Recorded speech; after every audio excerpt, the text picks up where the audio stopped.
Siapa Satu-satunya Allah? apa? Kutanya siapa Allah? Coba tunjukkan. Baca dulu yang benar. Yohanes 17 nomor 3. Tahu saya, Bang. tahu. Saya lebih Ya tahu. baca bagus-bagus. Baca dulu bagus-bagus. Nah, saya baca ya. Saya baca supaya kamu tahu. Yes. Nah, supaya kamu mengerti. Nah, karena Ya bacalah Yesus cepat. itu, iya boleh. Udah baca dulu, Inilah baca dulu. hidup yang Punya Allah yang benar. Mereka itu siapa?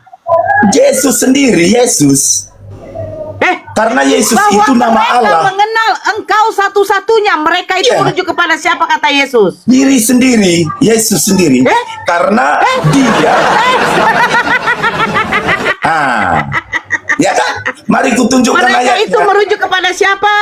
Pada Yesus. Karena Yesus itu Bapa. Hidup yang kekal itu bahwa mereka mengenal Engkau satu-satunya Allah yang benar, kata Yesus. Wasallam, ya, hari ini kau sudah menjadi saudara kami seiman dan seakidah. Ya, untuk memantapkan lagi, saya tanyakan kepada Bang Raja Guguk. Bang Raja Guguk, di dalam imanmu saat ini, Yesus itu hamba Allah. Apakah Yesus itu hamba Allah atau Tuhan? Hamba Allah. Hamba Allah, sah teman-teman. Masya Allah. Masya Allah, Masya Allah. Barakallahu fikum, jazakallah khair. Barakallahu fikum. Ini kalau abang ada waktu sedikit saja ini ya, coba dihubungi Ustadz Dio supaya memberikan doa.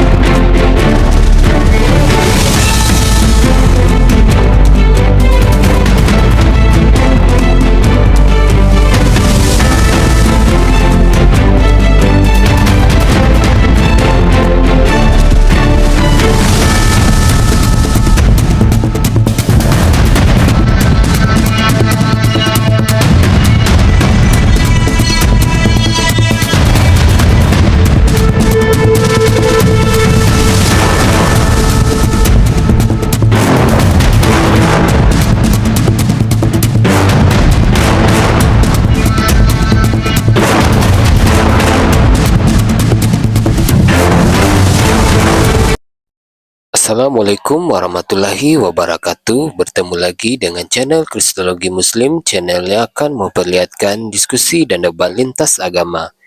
Pada kesempatan hari ini, semoga kita semua dalam keadaan sehat walafiat, selalu diberikan kesehatan, dan segala macam urusan dilapangkan, dipermudahkan, dan dilancarkan seperti apa yang diharapkan, dan juga diberikan segala kecukupan ekonomi, rezeki yang berlimpah yang tidak pernah habisnya dari Allah Subhanahu wa Ta'ala.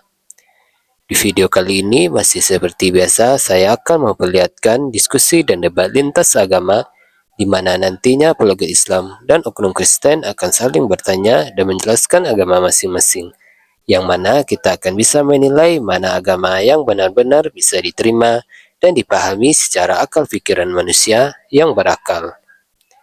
Di video ini juga kita akan melihat diskusi dan debat Bunda Nora Aritonang dengan beberapa oknum Kristen, yang mana kita bisa mendapatkan ilmu dan pengetahuan tentang ajaran Islam dan ajaran Kristen. Dan bagaimana berjalannya diskusi ini, apakah akan berjalan tenang dan santun atau malah sebaliknya memanas, di mana biasanya oknum Kristen jika tidak sanggup menjawab pertanyaan dan juga tidak terima ajaran dan isi kitabnya dibahas, mereka akan emosi dan marah, bahkan sampai menghujat pribadi atau ajaran. Nah, daripada penasaran dengan diskusi dan debat ini, mari kita simak saja videonya sekarang. Siapa Satu-satunya Allah? apa? Kutanya siapa Allah? Coba tunjukkan. Baca dulu yang benar. Yohanes 17 nomor 3. Tahu saya, Bang. tahu. Saya lebih Ya tahu. baca bagus-bagus. Baca dulu bagus-bagus. Nah, saya baca ya. Saya baca supaya kamu tahu. Yes. Nah, supaya kamu mengerti. Nah, karena Ya bacalah Yesus cepat. itu, iya boleh. Udah baca dulu, Inilah hidup yang kekal itu, yaitu bahwa mereka mengenal Engkau satu-satunya Allah yang benar dan mengenal Yesus Kristus yang telah Engkau utus. Nah, Menurut kamu macam mana? sekarang pertanyaannya nih ada 3. Pertama, mereka itu merujuk kepada siapa? Kedua, satu-satunya Allah itu sebagai Tuhan yang benar atau tidak? Yang ketiga, Yesus itu siapa menurut Yohanes 17 nomor 3? Silakan jawab. Dia sendiri, dia yang datang ke dunia. Saya bertanya yang pertama, bahwa mereka mengenal Engkau satu-satunya Allah dan Yesus Kristus adalah utusan. Kata Yesus, mereka itu merujuk kepada siapa? Yesus sudah jelas berkata di dalam Yohanes pasal 10 ayat 30. Saya bertanya, mereka merujuk kepada siapa?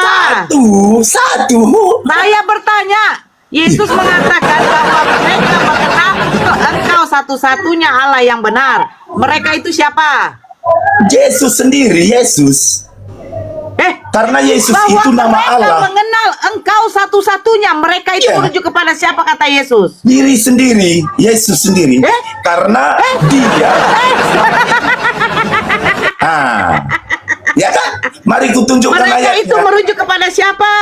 Pada Yesus. Karena Yesus itu Bapa. Hidup yang kekal itu bahwa mereka mengenal Engkau satu-satunya Allah yang benar. Kata Yesus. Mereka itu merujuk kepada siapa kata Yesus? Itu makanya. Mari kita Ada singa jantan. Biar kau mengerti. Yesus sedang berbicara. Lu diam, gua jelaskan. Gua jelaskan. Ini ibu gembala ngomong. Diam longor, ya. Tadi saya sudah suruh kau baca Matius 15 nomor 24. Yesus mengatakan aku diutus hanya itu berarti khusus kepada domba-domba yang hilang dari umat Israel. Terus kata Yesus, hidup yang kekal itu bahwa mereka mengenal Engkau satu-satunya Allah yang benar. Mereka merujuk kepada siapa? Baca di dalam Markus 12 nomor 29. Apa kata Yesus? Hukum yang terutama ialah, dengarlah hai orang Israel. Tuhan Allah kita, Tuhan itu Esa. Mereka merujuk kepada siapa? Bani Israel. Karena di dalam Matius 15 nomor 24 Yesus mengatakan dia diutus hanya untuk Bani Israel. Dan di dalam Yohanes 17 nomor 8 Yesus mengatakan apa? Segala firman yang engkau sampaikan kepadaku telah kusampaikan kepada siapa? Kepada mereka. Mereka merujuk kepada siapa? Kita balikkan lagi kepada Matius 15 nomor 24. Aku diutus hanya untuk domba yang hilang dari umat Israel. Terus, hidup yang kekal itu bahwa mereka itu Bani Israel, mengenal Engkau satu-satunya Allah yang benar. Allah itu siapa? Tuhan. Yesus mengatakan, aku bersyukur kepadamu Bapa, Tuhan langit dan bumi, kata Yesus. Terus Yesus Kristus adalah siapa? Utusan. Paham kau ya singa? Lanjut itu.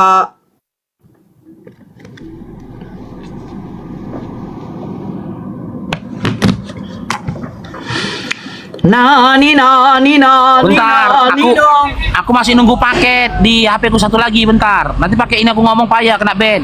Jangan mute. Yesus berkata, akulah jalan, kebenaran. Jalan menuju kepada siapa? Dia kebenaran. Karena dia Aku Allah adalah satu-satunya jalan, yang benar. kebenaran dan hidup. Tidak ada yang bisa kepada siapa? Bapa, karena dia Bapa itu sendiri. Bapa itu siapa? Mari saya bacakan. Siapa Bapa yang itu siapa? menyelamatkan? Siapa yang Bapa menyelamatkan? itu siapa? Yesus. Nah, sekarang baca lagi Yohanes 17 nomor 3. Mari kutunjukkan Hidup yang kekal ayatnya. itu bahwa mereka mengenal Engkau satu-satunya Allah yang benar. Allah itu siapa? Yesus. Mari kubacakan. Mau kau dengar? Mari. Kalau Oke, Yesus dan mengatakan, aku bersyukur kepadamu Bapa, Tuhan langit dan bumi. Yesus bersyukur kepada siapa? Yesus, karena di bawahnya coba kau baca. Di dalam ayat Coba 28 kau jawab dulu. berkata, Aku bersyukur kepadamu Bapa, tahu Tuhan langit dan itu bumi. kan dia memberi contoh. Bapa itu siapa? Yesus bersyukur Dia kepada kan siapa? memberi contoh. Yesus bersyukur kepada siapa?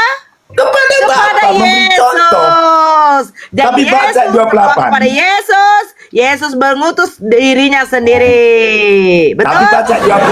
Betul? Baca yang 28. Jadi Apa pada katanya? waktu Yesus mengatakan, inilah Marilah Yesus kepada yang aku. kukasihi, Ngomong kepadanya saja lah terus, kan? aku berkenan. Betul? Betul? Udahlah, kembali aja ke Kristen. Segala firman, Apa ikut yang segala nggak Yesus jelas? yang Yesus sampaikan kepada Yesus, telah Yesus terima dan Yesus menyampaikan kepada mereka. Betul? Kalau soal Yesus, jaminan keselamatan ada. Tapi Islam itu jelas. Oke. Makanya It's okay, bodoh it's okay. kali kamu Nora. It's okay, it's okay. Sekarang begini, Yesus itu adalah Bapa itu sendiri ya, benar Iya. ya? Oke, Galatia 3:13. Terkutuklah yang digantung di kayu salib. Nah, yang digantung di kayu salib itu Yesus kan? Iya. Nah, yang mengutuk Yesus siapa? Ya, siapa yang mengutuk? Oke, kan ada sudah tertulis. Sebab ada Terkutuk. tertulis. Dengarkan Nora, dengarkan Sebab Nora. ada tertulis. Terkutuk orang yang digantung di kayu salib. Kan begitu? Nah, yang mengutuk dia Lalu- siapa? Lalu Yesus karena manusia Yang ini sudah mengutuk, berdosa. yang mengutuk dia siapa? Siapa yang mengutuk? Iya, kau nggak ada pun di sana katakan yang mengutuk. Yang mengambil mengutuk. kutuk. Dengar, Yang mengambil dengar. kutuk Kamu Yesus. mengerti nggak? Paham nggak arti sebab ada tertulis? Berarti kan sudah ada tertulis itu. Ada tertulis yang tergantung di kayu salib adalah terkutuk. Ya Nah, kan? itu siapa yang Lalu mengutuk? Yesus datang ke dunia ini. Oke, Dia tersalib udah, untuk membayar Aku tidak hutang bisa dosa jawab. manusia Saya jawab ini. yang terkutuk itu. Bukan nggak ada orang mengutuk dia. Bagaimana narasimu Nora? Makanya kau menjadi Islam. Iya, nggak apa-apa lah. Terus. Iya, dia datang mengambil kutuk yang seharusnya ditanggung manusia. Dia yang tidak mengenal dosa telah dibuat menjadi dosa karena kita, supaya kita dibenarkan di hadapan Allah. Bukan manusia yang mengutuk. Jadi setiap orang yang menerima Yesus sebagai Tuhan dan Juru Selamatnya, mereka diberi kesempatan kembali untuk datang pada Yesus. Oke, saya nanti ya lanjutkan terus. Jadi yang saya mau lanjutkan, makanya kamu pun datang pada Yesus karena hanya dalam Yesus ada pengampunan, ada keselamatan yang jelas. Luar Yesus nggak ada keselamatan. Kok berani-berani kamu keluar dari Yesus?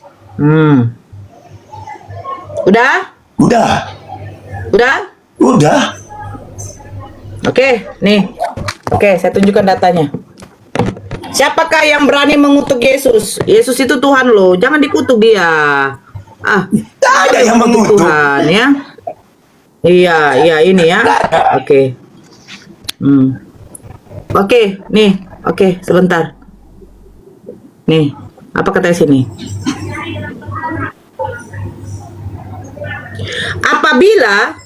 Apabila seseorang berbuat dosa, besarkan saya yang dikecilkan dulu Bunda Hesti.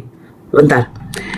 Apabila seseorang berbuat dosa yang sepadan dengan hukuman mati, lalu ia dihukum metong, kemudian kau gantung dia pada sebuah tiang, maka janganlah mayatnya dibiarkan semalam-malaman pada tiang itu, tetapi haruslah engkau menguburkan dia pada hari itu juga, sebab seorang yang digantung terkutuk oleh siapa?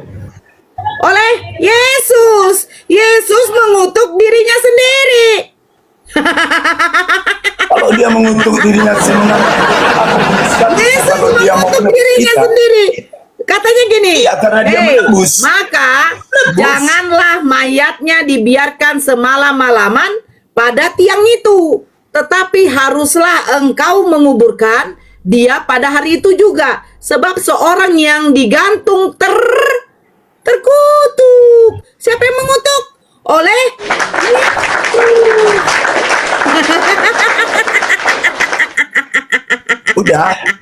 udah. Gak ada sound cardmu yang ini parah. Jelas apa yang dengarkan dulu. Nggak ada ya. Dengarkan dulu. Benar yang kau bilang itu. Silakan. Yesus Ya. memang mengambil kutuk itu menurut Jadi yang terkutuk itu Tapi kalau kau Yesus. berkata dia terkutuk, coba kau bayangkan. Jawab dulu Kau yang nggak pernah terkutuk jawab dulu karena dia bangkit jawab dari dulu orang yang mati. terkutuk itu Yesus. Jawab dulu singa, yang terkutuk itu Mengambil Yesus, kutuk Bang. untuk sementara. Iya, sebab ada tertulis terkutuklah Iya, yang betul digantung itu. di kayu salib. Berarti Yesus terkutuk Betul kan? itu. Nah, betul. Siapa bilang nggak mengutuk betul Yesus yang kau siapa? bilang itu? Tapi Yang mengutuk dia Yesus siapa? mengambil Yang kutuk. mengutuk Yesus siapa? Yang mengutuk Ya Yesus nggak siapa? ada orang mengutuk. Ya, Oh ada, tadi yang belajar Siapa? Coba yang jelaskan. terkutuk oleh Mana yang dalilnya? terkutuk oleh Mana dalilnya? Mana dalilnya?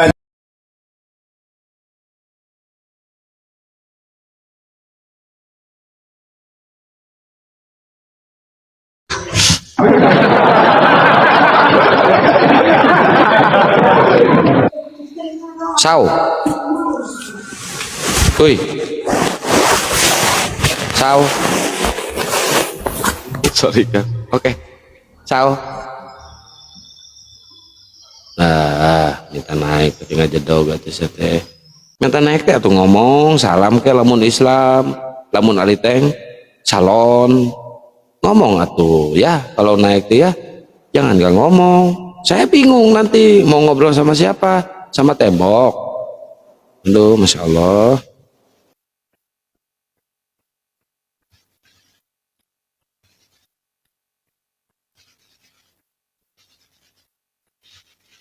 Nah ini ada si Kehed. Ya, haleluya. Shalom, shalom. Shalom, shalom.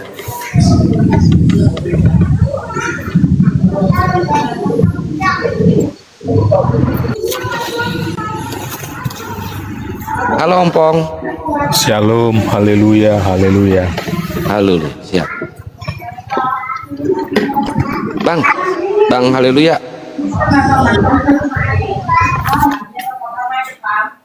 Si Martua mah nggak ada ilmu, curhat mulu dia mah. Siapa sih? Si Otang, di bawah aja si Otang. Ya, Bang haleluya. Saya boleh nanya nggak? Boleh bang, boleh. Ya, saya pengen tahu Bang. Saya kan bingung nih, ada 3 orang nih di kekristenan ini nama Tuhannya ini. Yang benar itu nama Tuhan Kristen itu siapa ya Bang? Yang benar itu? Semuanya benar bang, semuanya benar. Tiga bijinya itu benar, tiga bijinya benar Bang, tiga-tiganya. Iya, ada Bapak, ada Anak, ada Roh Anak, Kudus. Roh Kudus, Elohim, itu Itu siapa kan Elohim? bahasa Ibrani atau Yunani itu ya? Iya, itu nama Tuhan juga kan? Iya, menurut bahasa itu kan, bahasa Yunani atau Ibrani. Kalau bahasa Iya. Indonesia kan yang dikenal 3, Bapak, ya. Anak, dan Roh Kudus bang. Oh, itu kalau Yahweh? Yahweh juga dari Yunani saya rasa itu, atau Yunani. Ibrani bang. Berarti yang diakui oleh Kristen cabang Indonesia yang 3 biji itu ya Bang? 3 pribadi bang, Tidak 3 pribadi dalam kesatuan Indonesia maksudnya.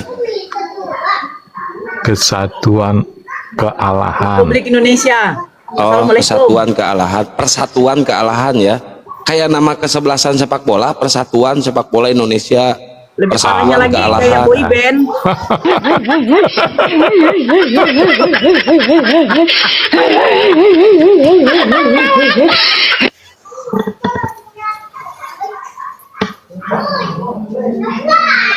Ya, teman-teman yang Kristen dinaikin aja lagi ya. Ya, Pak Haleluya kayaknya Temanya apa? Temanya apa ini? random aja, tema mah random. Random. Boleh bebas bertanya apapun juga. Asal jangan tema LG Tungki, LG Oke. Tungki ya. Bang Hale, saya mau nanya Ini nih Bang Hale, parah boleh nih. nggak? Bang Hale. Silakan, silakan. Sebentar. Padahal suruh tadi. Bang Hale, saya mau nanya nih. Ya kan di Galatia 3:13 ini kan. Saya kurang puas tadi. Saya larikan aja di Komal ini karena random. Makanya saya bawa ini aja lah dulu topik. Saya selesaikan dulu sama Abang.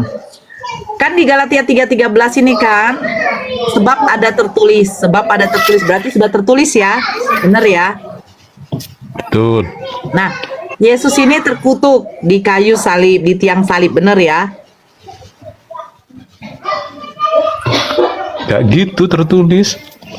Ya, Saya bacain ya. ya, abang terima nggak Yesus terkutuk itu? Memang sudah, sebab ada tertulis, terkutuklah yang digantung di tiang salib. Abang setuju ya Yesus dikutuk? Betul. Iya. Ya, nah, yang mengutuk Yesus itu adalah Elohim. Abang setuju? Enggak lah. Loh, kenapa? Oke, kalau gitu siapa yang mengutuk? Sebab ada tertulis, terkutuklah. Nah, berarti kan sudah tertulis sekian itu. Orang yang digantung di tiang salib itu adalah orang yang terkutuk, yang dikutuk. Iya, dia terkutuk karena menanggung dosa. Saya tidak tanya menanggung, Bang. Saya tidak tanya menanggung, Bang. Karena begini, Bang. Sebelum pun Yesus disalibkan, penyaliban itu kan sudah ada, Bang. Pada zamannya Yunani kuno. Benar kan? Abang tahu kan sejarahnya? Iya, di kitab Ulangan ada itu tertulis pasal 21. Jadi simbol kutuk itu, simbol salib itu adalah simbol kutuk. Terima nggak?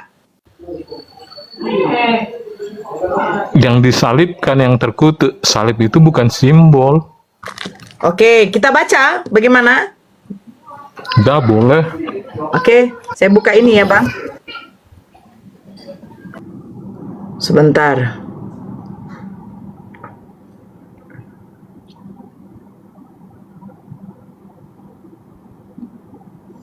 Oke, kita baca di ini, Bang.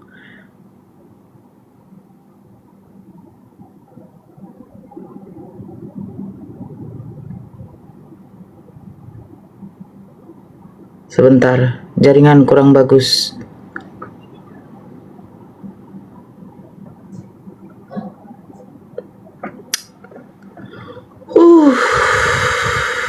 Giliran mau buka data, jaringan jelek.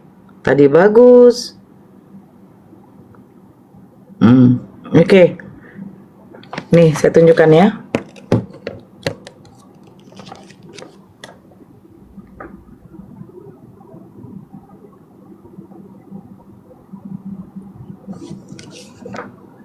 Cuaca, Bun, iya, cuaca di sini juga. Nah, inilah yang kita kenal simbol-simbol salib. Betul ya, Bang? Simbol salib ini kan sudah ada. Pada zaman negara Persia pun sudah dipakai ini, Bang. Benar nggak? Ya kan, Bang Hale? Ini simbol salib ini, Bang. Tapi saya nggak belajar terlalu jauh ke sana, Kak. Makanya, mari kita terangkan apakah salib itu. Iya kan? Oke, saya jangan, ya, yang pasti abang sudah lihat, saya buka referensinya. Ini salah satu pun juga penulisnya nih Kristen Rinta Sipautar. Nah, oke, Bang, saya jangan apa ya terlalu open kamera begini. Oke, saya bacakan ya. Oke, saya bacakan ini. Apakah salib itu?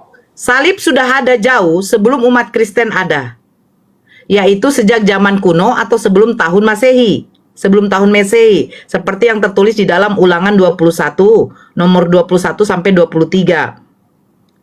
Salib itu adalah suatu kutukan. Yang mengutuk itu siapa? Elohim itu sendiri. Itu tertulis Ulangan 21. Nah, menurut Kamus Hag, dalam kebudayaan tertua Babilonia, Mesir kuno dan Meksiko kuno dikenal salib engsel. Sedangkan di Jerman dikenal roda matahari yang digunakan sebagai tanda, simbol maupun perhiasan. Sedangkan menurut Kamus Browning, salib adalah alat penyiksaan dan penghukuman mati yang digunakan oleh orang Romawi dan sebelum oleh orang Persia. Jadi sebelum orang Romawi menggunakan salib, orang Persia juga sudah. Nah, yaitu sebuah tiang tegak, tempat mengikat atau memakukan tubuh orang yang terkutuk. Orang Romawi biasanya membiarkan tiang tersebut tetap di tempatnya untuk hukuman mati bagi penjahat berikutnya. Nah, sekarang ini ya. Kita baca terus. Sekarang mari kita lupakan sejenak. Dalam perjanjian baru, salib menjadi lambang yang sangat memalukan. orang Roma memakainya bukan hanya sebagai alat menyiksa dan menghukum mati, tetapi juga sebagai alat untuk menghukum orang dengan cara yang sangat memalukan di depan umum. Salib disediakan bagi penjahat ulung dan sangat keji. Sedangkan bagi orang Yahudi, penyalipan berarti kutukan. Seperti surat Rasul Paulus yang ditulis kepada jemaat di Galatia, kitab Galatia 3 nomor 13 TB. Kristus telah menebus kita dari kutuk hukum Taurat dengan jalan menjadi kutuk karena kita. Sebab ada tertulis, terkutuklah orang yang digantung pada kayu salib. Paulus mengutip ayat tersebut dari kitab Musa, yaitu Ulangan 21 nomor 23 TB. Maka janganlah mayatnya dibiarkan semalam-malaman pada tiang itu, tetapi haruslah engkau menguburkan dia pada hari itu juga, sebab seorang yang digantung terkutuk oleh Elohim. Janganlah engkau menajiskan tanah yang diberikan Tuhan Elohimmu kepadamu menjadi milik pusakamu. Nah, poin di sini yang mau saya katakan, Abang Hale. Saya dulu Kristen juga. Kita menonton film Yesus. Yesus mulai dari ketika dia dijatuhkan hukuman salib oleh Pontius Pilatus, dia memikul salib. Betul nggak, Bang Hale? Dia memikul salib, ya kan? Dibantu. Setuju. Nah, dibantu juga waktu itu kan. Nah, sementara dikatakan di sini orang Romawi biasanya membiarkan tiang tersebut tetap di tempatnya untuk hukuman mati bagi penjahat berikutnya. Jadi, satu yang mau di sini yang mau saya kritik tentang, ini si Ben ini di mute dulu. Pertama, Yesus tidak pernah memikul salib. Yesus tidak pernah memikul salib. Karena apa? Karena orang Romawi sudah memang membuat salib itu, maksudnya sudah berada kian di situ untuk penjahat berikutnya. Jadi, salib Yesus itu bukan salib yang baru atau kayu yang baru yang dia pikul, yang dibantu oleh Simon dari Kirene. Tidak ada, Bang. Tidak ada Yesus memikul salib. Makanya dikatakan kalau penjahatnya sudah mati di kayu salib itu, dia akan diturunkan. Dan salibnya dibiarkan di situ untuk penjahat berikutnya. Jadi tidak ada yang dikatakan Yesus memikul salib. Itu yang pertama. Yang kedua, Yesus disalibkan dan dikatakan di dalam Ulangan 21 tadi bahwa yang mengutuk orang yang disalibkan itu adalah Elohim. Apakah mungkin Elohim mengutuk Yesus? Tidak mungkin. Nah, sekarang yang mau saya dengar dari Bang Hale, apakah benar Yesus anak Bunda Maria yang disalibkan itu, atau Yesus yang mengaku itu adalah Yesus yang harus mati dan bangkit supaya menjadi Tuhan menurut tulisan Paulus di dalam Roma 14 nomor 9? Silakan buktikan bahwa Yesus anak Bunda Maria yang disalibkan. Atau saya akan bisa berasumsi ternyata Yesus yang disalibkan itu bukan anak Bunda Maria, tetapi Yesus palsu yang dijadikan Paulus sebagai Kristus Tuhan. Silakan, Abang. Iya, terima kasih. Terima kasih Kak Nora. Haleluya, terima kasih. haleluya. Ade. Iya, Jangan gini dia. nanti didengar si Kojiro. Kalau Abang bilang haleluya itu artinya ayahanda. Ya, Kojiro mengatakan haleluya artinya itu ayahanda. Lanjut. Berarti nanti dikasih penjelasan dia tuh. Nah, jadi Iya. gini dia Kak Nora ya kan. Kalau di pemahaman pengajaran Alkitabiah, lambang salib itu diartikan seperti yang tertulis di dalam 1 Korintus pasal 1 ayat yang ke 18. 1 Korintus pasal 1 ayat yang ke-18. Saya akan bacakan.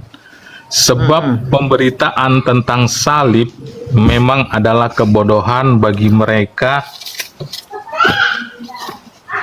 yang akan binasa, tetapi bagi kita yang diselamatkan, pemberitaan itu adalah kekuatan Allah. Nah, jadi Amin. dalam pemahaman Terpujilah Tuhan. haleluya, haleluya. Ya, jadi dalam pemahaman pengajaran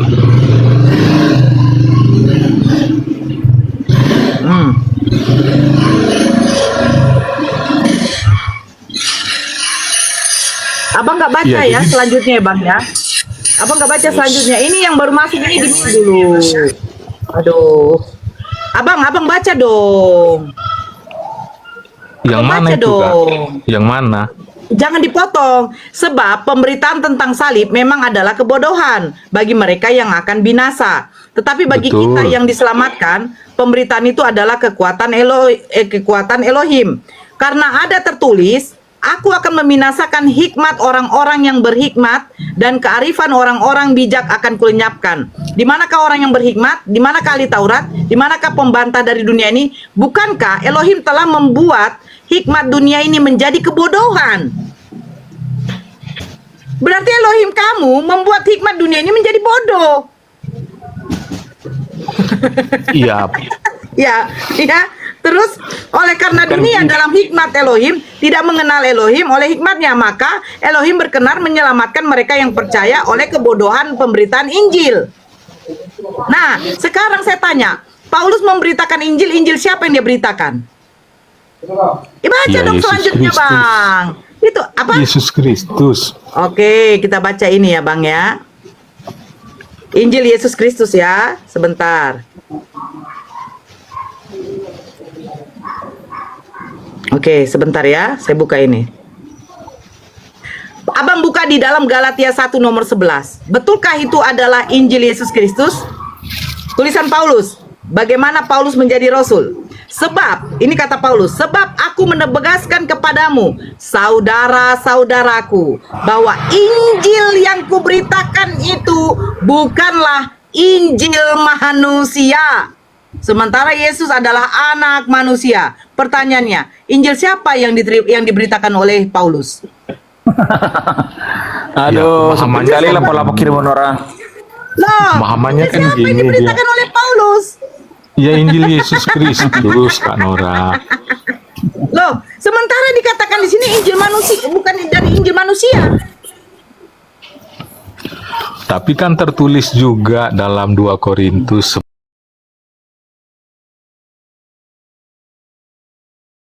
seperti ini dia, 2 Korintus pasal 4 ayat yang kelima.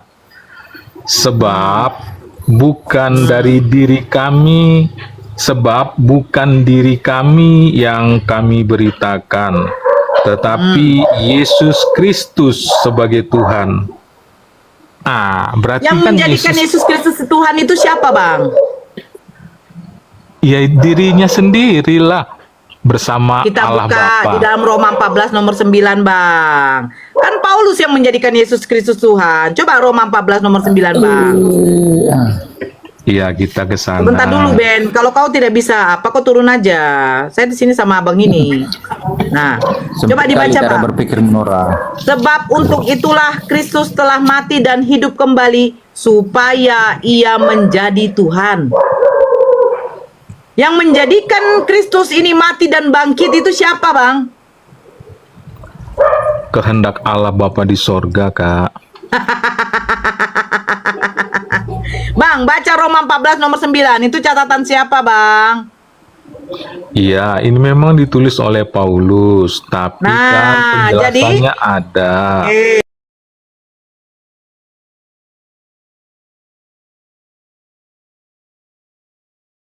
Kan itu tertulis dalam kitab Yohanes dan kitab Lukas. Aduh, Bang. Kenapa Abang nggak mau jujur, Bang?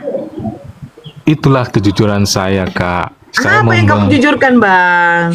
saya memberikan penjelasan dan apa adanya. Apa yang kamu jujurkan? Noise. Abang jujur? Iya, jujur lah, Bang. Ini parah nih.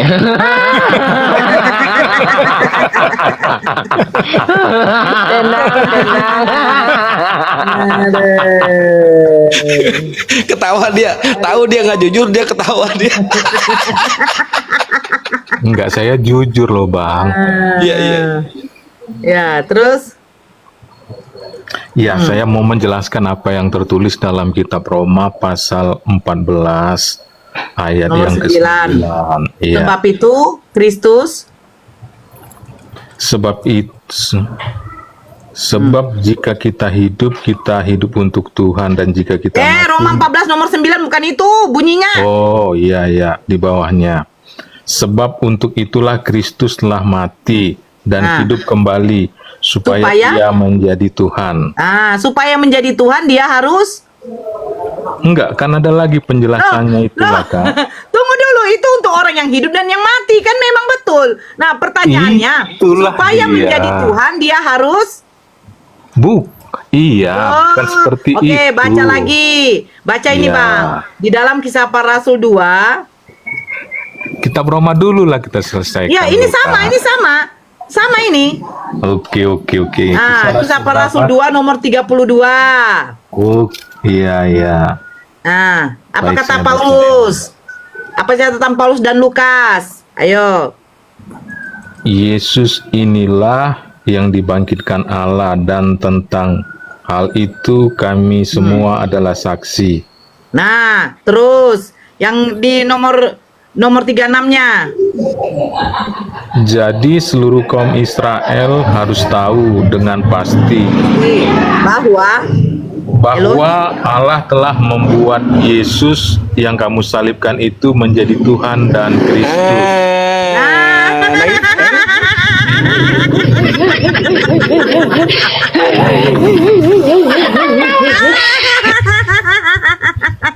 Jadi Elohim yang membuat Yesus yang disalibkan itu menjadi Tuhan dan Kristus. Itu pernyataan dari siapa?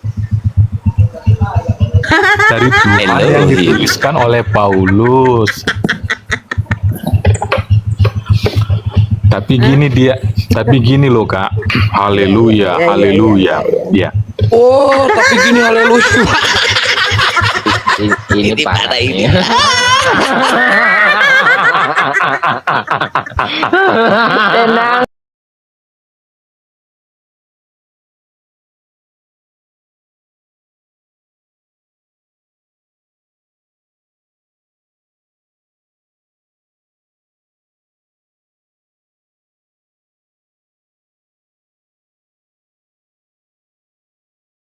Ya, gini dia.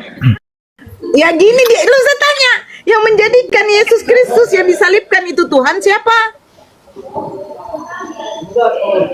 Iya kan saya bilang tadi, karena kehendak Allah, tapi untuk menyelamatkan manusia. Kehendak Elohim, Yesus itu disalibkan menurut Kisah Para Rasul 2 nomor 36. Masalahnya yang menjadikan Yesus Tuhan dan Kristus itu siapa? Kalau dia disalibkan. Oh, ayat itu ada penjelasannya sendiri loh, Oh, Kak. di mana Bukan penjelasannya seperti biar saya baca juga, Bang? Nggak, maksudnya biar saya jelaskan menurut pengajaran Alkitabiah. Abang jelaskan menurut apa, Bang? Ada nggak datanya lagi, Bang? Ya kan saya juga belajar di gereja, di Belajar apa, Bang, di gereja, Bang?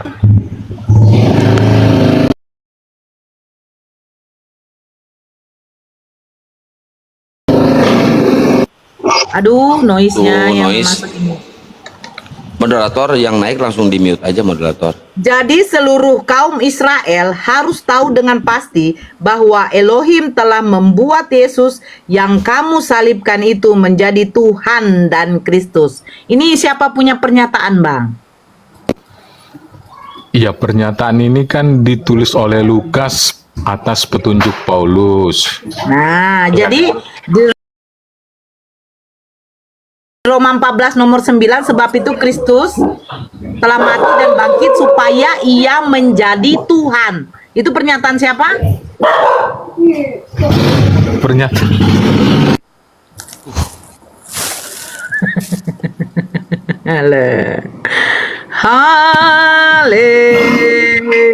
Pernyataan siapa, Bang? Ya, itu pernyataan apa namanya pernyataan Yesus yang disampaikan kepada Sejak kapan Paulus Yesus yang menyampaikan ditulis bahwa dia harus mati dan kepada bangkit supaya menjadi Tuhan, Bang? Bang, kalau abang Iya, baca, Yesus hanya mengatakan dia mati dan bangkit pada hari yang ketiga, betul? betul. Nah, apakah pernah dia mengatakan akan ada anak manusia diserahkan kepada manusia dan dia di situ dibunuh dan mati dan bangkit pada hari yang ketiga menjadi Tuhan? Ada, Bang?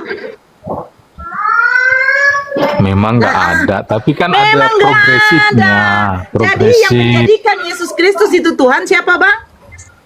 Itu urus dulu gigimu itu yang lobang-lobang. Gak apa-apa lah. Apa urusan dengan Apa kamu? yang nggak Kamu apa-apa? tidak. Yang menjadikan Yesus Kristus Tuhan itu siapa, Bang? Iya, kehendak Bapa, tapi kan gini penjelasannya, Kak. Ketawa aja kakak ini, jadi ketawa aku. Kualitas muslim. Ya, debat kualitas muslim kayak gitu. Gak menghargai debat. Kualitasnya Oh ini ketawa. santai-santai, Bang Ali aja santai. Kenapa Gojen? Kenapa Domingus? Bukan, kualitasmu itu kalau beratnya diskusi serius. Lu serius saya? Kau seakan-akan nyelene-nyelene Coba gitu. Akang. Kalau dia berbohong bagaimana bunyi kalau berbohong Akang? Bagaimana bunyi Akang? Ini parah ini.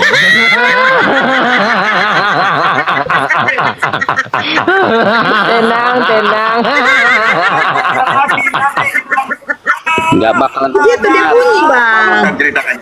kualitasmu itu menunjukkan agamamu kayak mana gitu loh. Loh, kenapa emangnya? Saya kan Caramu bertanya, adakah Yesus mengatakan bahwa ada nanti anak manusia diserahkan ke tangan manusia? Dadah. Turun ya. Dadah. Silakan Bang Ali, silakan. Jadi yang menyatakan Yesus mati dan bangkit supaya menjadi Tuhan. Roma 14 nomor 9, catatan Paulus. Sebab itu di dalam Kisah Para Rasul 2 nomor 36 apa dikatakan? Yesus Kristus yang mati dan bangkit itu menjadi Tuhan. Catatan siapa? Catatan Lukas atas perintah dari Paulus. Jadi yang menjadikan Yesus Kristus itu Tuhan adalah Paulus. Karena Paulus memberitakan Injil bukan Injil anak manusia, tetapi Injil goib. Ini goib. Pahale.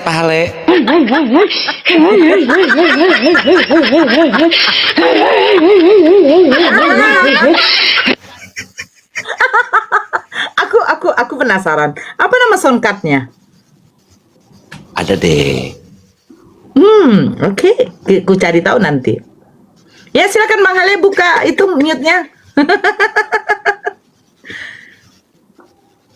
Bang Hale. Haleluya. Wah. Ini parah nih. Aduh. Tenang. Iya. Bang Ali silakan Bang. Silakan Bang Ali. Bang Ali Ya, ini. terima kasih Kak Nora. Saya coba menjelaskan menjelaskan sedikit tentang Kisah Para Rasul pasal 2 ayat 36. Saya bacakan kembali.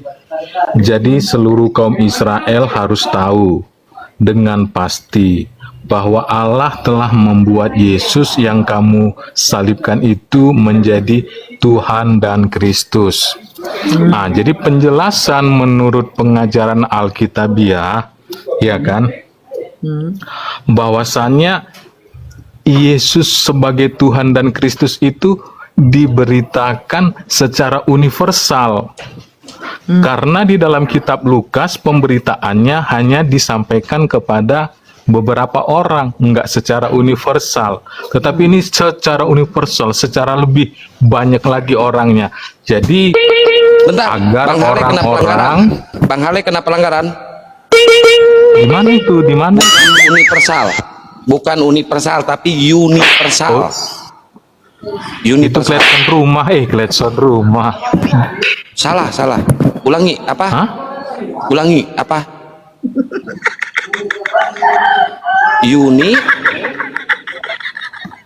Universal secara global. Salam. Tepuk tangan.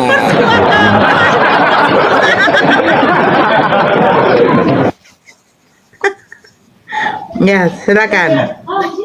Kayaknya Kak, ya, jadi kan penjelasannya seperti itu. Di dalam Kisah Para Rasul 2 ayat 36 ini, Yesus itu diberitakan sebagai Kristus dan Tuhan bagi banyak orang gitu kan, dalam jumlah yang lebih besar dari apa yang tertulis dalam kitab Lukas Saya pasal 2 ayat bertanya, yang 11. menjadikan Nah, jadi Yesus penjelasannya Kristus Tuhan di itu sini siapa, Bang? seperti itu. Bang, yang menjadikan Yesus Kristus Tuhan itu siapa? Gimana Kak? Yang menjadikan Yesus Kristus Tuhan itu siapa?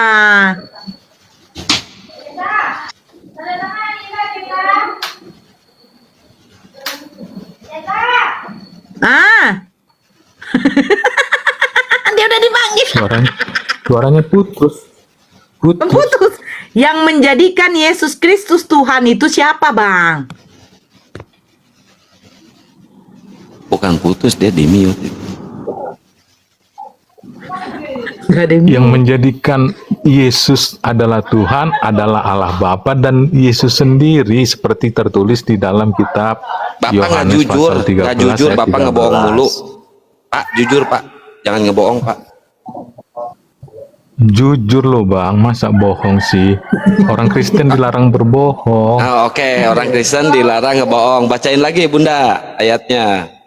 Oke, yang mana Bacain tadi? lagi, ya. Oke, nah, jadi seluruh kaum Israel harus tahu dengan pasti bahwa Elohim telah membuat Yesus yang kamu salibkan itu menjadi Tuhan dan Kristus. Nah, pertanyaannya, di mana ada Elohim mengatakan Yesus Kristus adalah Tuhan? Thank you, Bang Imran. Iya kan gini dia Kak Nora. Lagi. Ini adalah ayat yang tertulis di dalam bagian khotbah Petrus di hadapan kurang lebih 5.000 orang kan. Nah, jadi ini kan termasuk orang yang banyak, orang yang jumlahnya besar. Dan bagian ini disampaikan Petrus kepada mereka. Disampaikan Petrus dicatat Paulus. Sehingga kita harus menjelaskannya sesuai dengan konteks perikop dan penjelasan ayat yang tertulis kan gitu dia. Ya, pertanyaannya begini.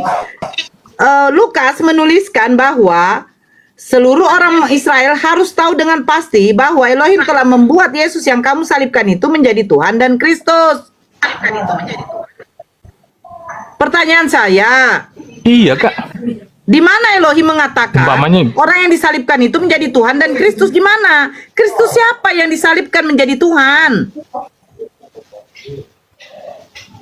Oh, pemahamannya nggak kayak gitu loh. Loh, baca baik-baik. Pemahamannya? Coba, bahwa Elohim telah membuat Yesus yang kamu salibkan itu menjadi Tuhan dan Kristus. Sementara di dalam Ulangan 21, orang yang disalibkan itu terkutuk. Bagaimana mungkin orang terkutuk itu menjadi Tuhan? Bentar, Bang Hale, Bunda Nora, bentar. Ngomong apa? Mau apa? Naik? Gini, saya gini mana? Mau apa? Mau naik? Mau ama? Kalau Tuhan Yesus kamu ini aku ini Tuhan ini. Ada apa? Oke. Apa? nggak ada ilmunya kamu host. Ada ilmunya. Kamu main cari aja di ya, jadi jangan cari lah kamu. Mending kamu belajar ngomong dulu ya. Kalau belajar dulu, belajar ngomong, lalu naik lagi ya. Ngomongnya kayak gitu. Iya, si Gagap. Oke, silakan Bang Hale. Bang Hale jangan mengatakan bahwa Elohim yang menjadikan Yesus Kristus itu yang disalibkan adalah Tuhan. Yang disalibkan, yang mati disalibkan itu adalah orang terkutuk. Yang mengutuk itu siapa? Elohim. Tadi kita sudah buka, Bang. Orang yang Bukan digantung gitu di tiang penjelasan. salib itu adalah orang-orang terkutuk. Bagaimana mungkin Elohim lagi mengatakan bahwa orang yang disalibkan itu adalah Tuhan adalah Kristus Tuhan. Bagaimana mungkin, Bang? Tapi penjelasannya kan coba kita pelan-pelan membacanya ya. Saya coba baca sekali lagi. Jadi seluruh kaum Israel harus tahu dengan pasti. Ini perkataan perkataan Petrus kepada orang-orang Israel saat itu kan. Hai orang Israel, kamu ini harus tahu gitu. Contohnya gitu kalau dalam dialek lepas ya kan. Bahwa Allah telah membuat Yesus yang kamu salibkan itu menjadi Tuhan dan Kristus. Artinya Petrus menyatakan Yesus yang kamu salibkan itu telah dibuat Allah menjadi Tuhan dan Kristus. Artinya apa? Artinya Yesus itu telah bangkit dari antara orang mati dan keadaannya menjadi Kristus dan Tuhan. Akan gitu dia, Kak Nora. Makanya Yesus mengatakan kepada Petrus itu apa waktu itu? Nyalah kau iblis kan? Iya, itu karena iblis ingin menguasai Paulus supaya apa yang dikehendaki Allah Petrus salah sebut, sorry. Terus? Apa namanya? Allah ingin ya kan supaya Yesus disalibkan, tetapi melalui Petrus ya kan iblis hendak memakai Petrus supaya supaya Petrus berkata kepada Yesus itu nggak usah disalibkan. Maka Yesus mengetahui apa yang tertulis di dalam diri Petrus itu. Yang mengatakan itu di mulut Petrus bukanlah Petrus sendiri, melainkan iblis. Sehingga Yesus menghardik iblis dari diri Petrus, karena Yesus tahu yang berkata seperti itu bukanlah Petrus seutuhnya, tapi mulut Petrus yang dipakai iblis. Gitu dia, Kak Nora. Oke. Jadi yang menjadikan Yesus Kristus ini Tuhan siapa?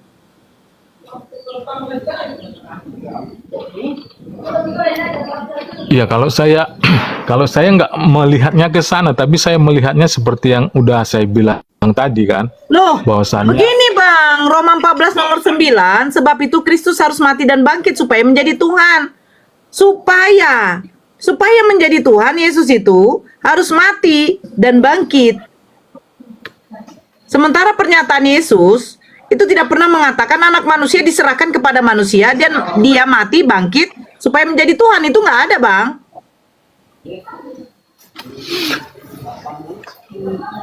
Iya, maksudnya ini kan satu pemberitaan yang disampaikan kepada banyak orang. Ya, umpamanya kita sedang berpidato, ya kan? Ya. Atau berkhotbah. Nah, jadi kalau kita menyampaikan pidato atau khotbah itu kan kadang apa yang kita sampaikan bisa sedikit nggak secara teoritis itu kan, nggak secara teoritis. Kan gitu dia. Yang saya tanya, catatan Paulus supaya menjadi Tuhan itu harus mati dan bangkit. Supaya menjadi Tuhan. Sementara Yesus mengatakan anak manusia akan diserahkan ke tangan manusia, dia akan dibunuh, mati, pada hari ketiga bangkit. Tidak ada dikatakan menjadi Tuhan bangkitnya. Roma 14 nomor 9, sebab itu Kristus mati dan bangkit supaya menjadi Tuhan.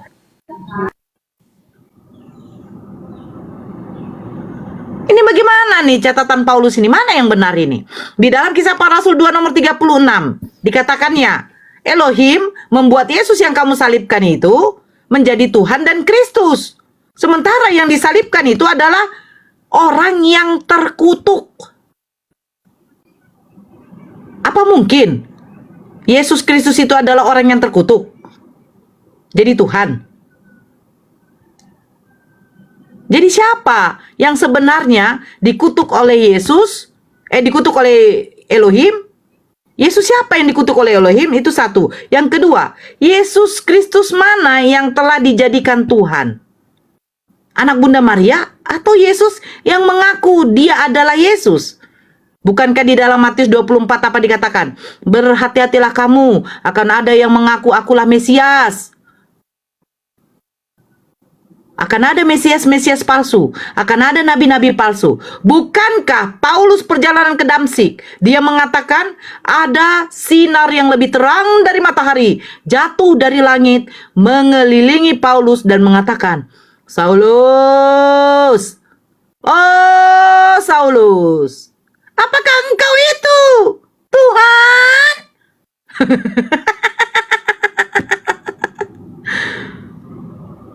Gimana itu Bang? Yesus sendiri mengatakan hati-hati. Akan ada yang mengaku akulah Mesias. Bunda Nora, bentar. Ya.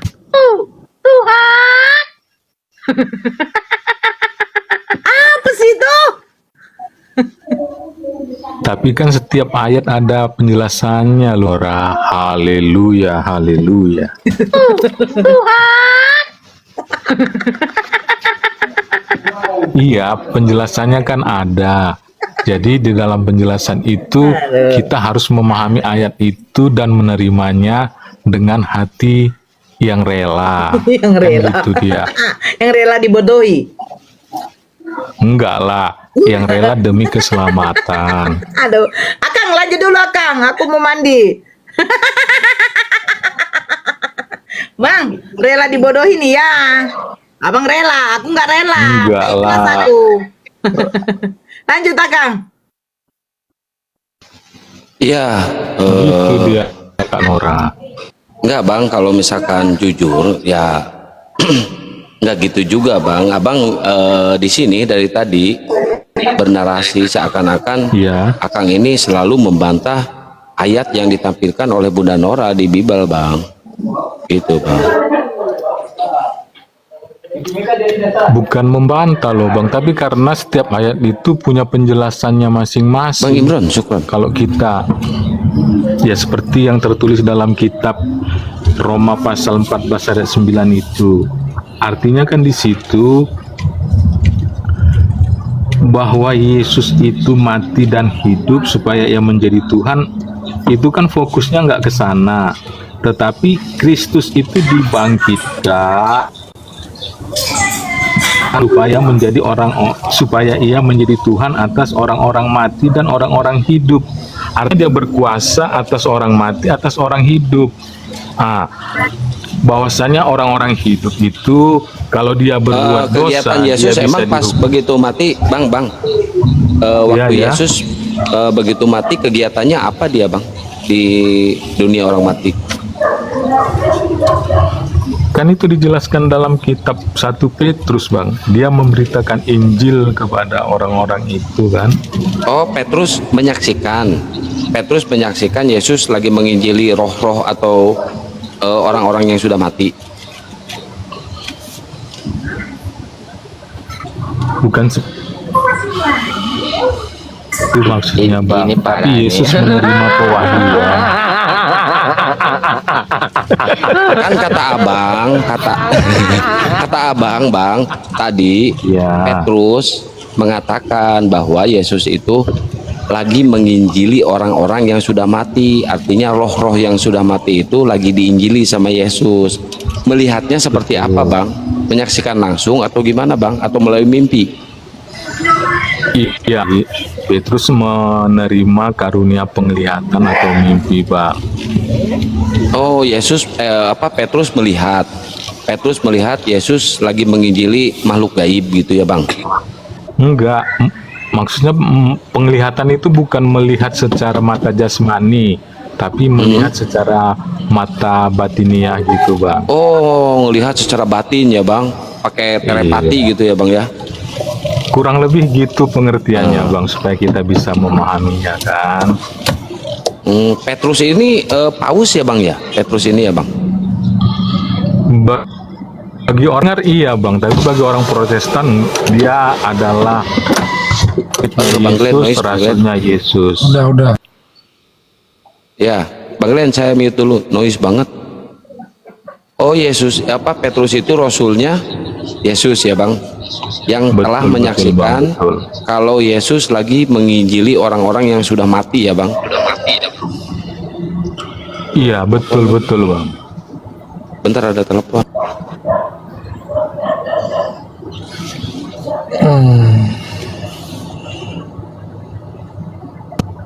Melihatnya secara batin ya Bang, secara batin.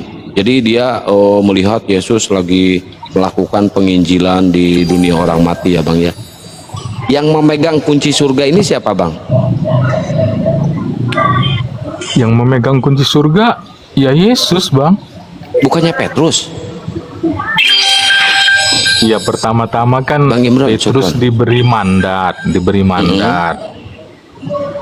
Diberi mandat untuk Lagi, Bang. Makanya itu memegang. dalam kisah. Ya, makanya itu dalam Matius pasal 28 ayat 8. Terus kan dikatakan, segala kuasa telah diberikan oleh Allah di bumi di sorga kepadaku, kata Yesus kan. Ya. Jadi yang memegang kunci surga siapa Bang? Kembali Yesus sendiri, Bang.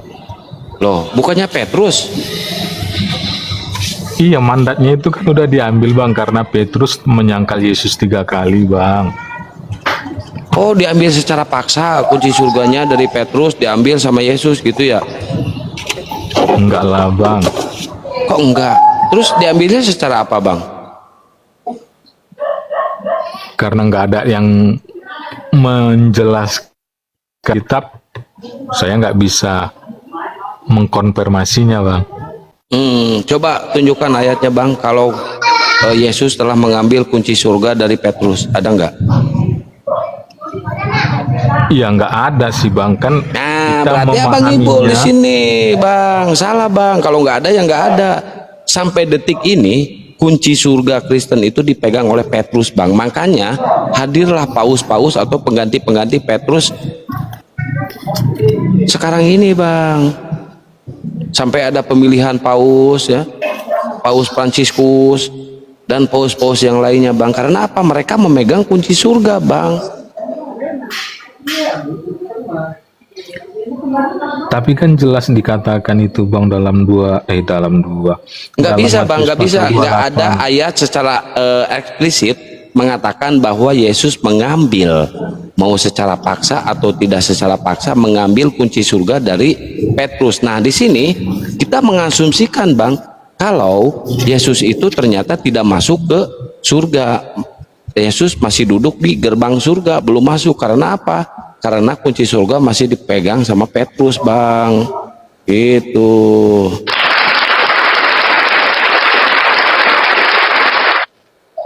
Kalau pemahaman Abang gitu sih nggak apa-apa. Bukan Saya hanya pemahaman berdoa saya aja. Bang, tapi pemahaman yang tertulis dalam kitab Abang. Yesus masih nongkrong di gerbang surga. Orang dia katakan kepada Maria Magdalena di dalam kitab Yohanes, aku akan kembali kepada Allahmu dan Allahku, katanya kan. Kenapa Bang? Kenapa saya bisa bernarasi kalau Yesus itu masih duduk di gerbang surga? Kenapa? Karena yang duduk di sebelah kanan Bapa bukan Yesus. Kalau duduk yang di sebelah kanan Bapa itu Yesus, Yesus umurnya waktu diangkat ke surga itu umurnya 33 tahun Bang. 33 tahun, masih muda. Ya, saya bacain di Daniel 7 pasal 9 ya Bang. Sementara aku terus melihat tahta-tahta diletakkan, lalu duduklah yang lanjut usianya udah tua ya Bang. Pakaiannya putih seperti salju dan rambutnya beruban ya, seperti bulu domba ya, dan duduk di kursi roda. Nah, ternyata yang duduk di sebelah kanan Bapak itu orang yang sudah tua bangka ya, lanjut usia, duduknya di kursi roda, udah lumpuh Bang. Kalau Yesus masih umur 33 tahun. Ini parah ini.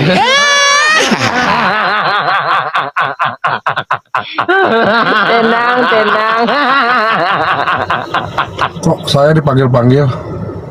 Iya, Iya, saya akan tetap tenang, Bang.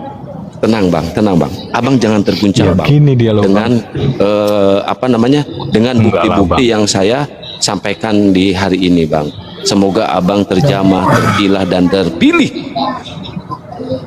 menjadi Ada nama saya umat disebut. yang Kiranya Tuhan memberkati kita semua lah. amin.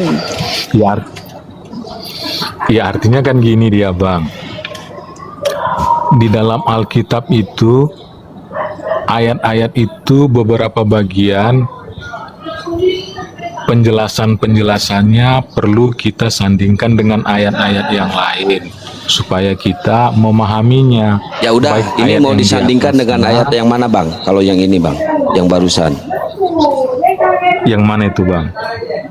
Itu yang tadi saya ke material beli paku sama beli tang untuk maku ya bang. Aduh abang ini.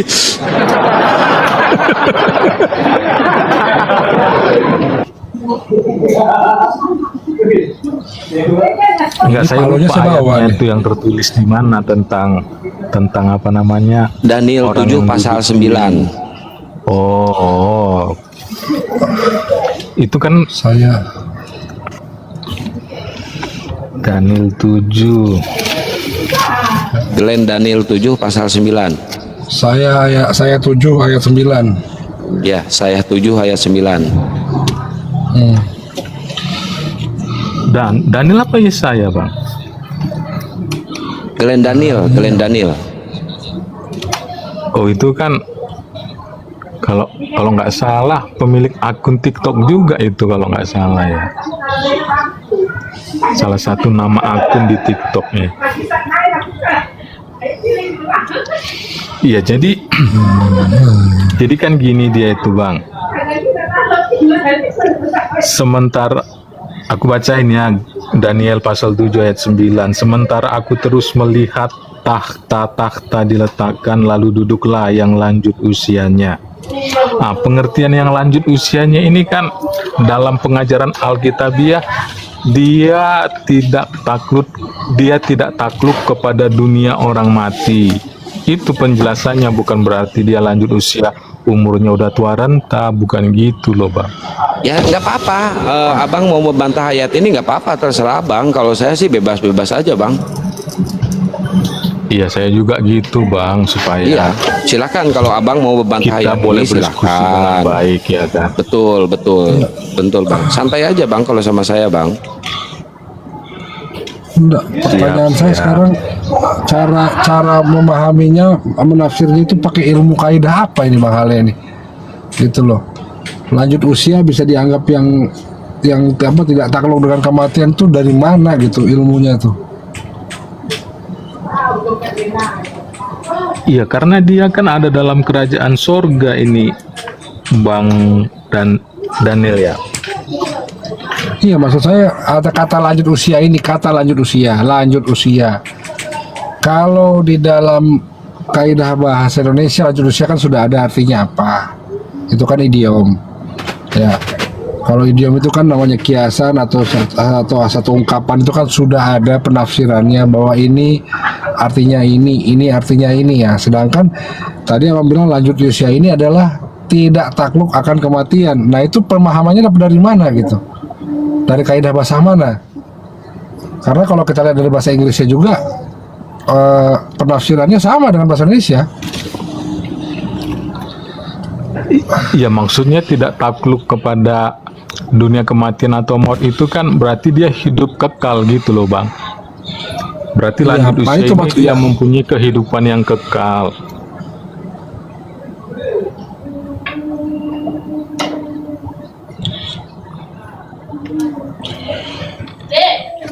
Begini. Di dalam kaidah bahasa Indonesia itu kan sudah ada ketentuan-ketentuan mengenai cara menafsirkan kata-kata idiom atau ungkapan. Ya. Nah, sedangkan di dalam bahasa Indonesia lanjut usia itu kan sudah memiliki arti sendiri yang sebenarnya tidak harus makna yang lain. Nah, pertanyaan saya bagaimana pemahaman kalian orang Kristen ini yang menggunakan Bible bahasa Indonesia menyimpang dari kaidah-kaidah bahasa Indonesia itu sendiri, gitu loh. Iya kan gini dia, Bang.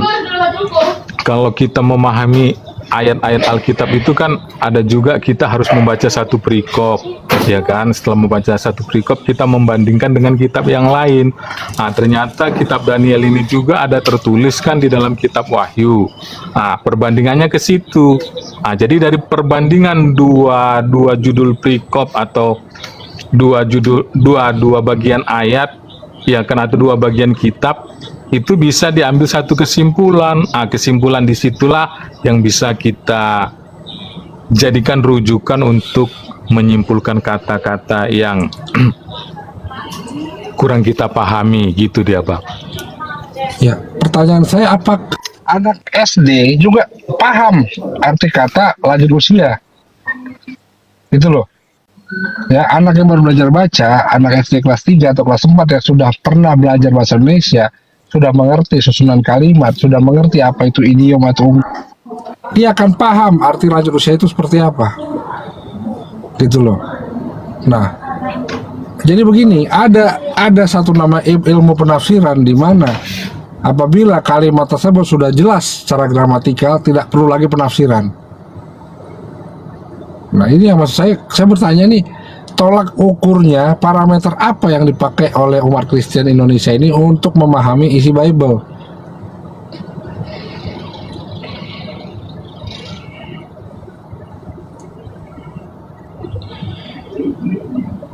Ya, kalau di dalam gereja genom karismatik, ya kan, itu yang paling utama penyataan Roh Kudus, Bang.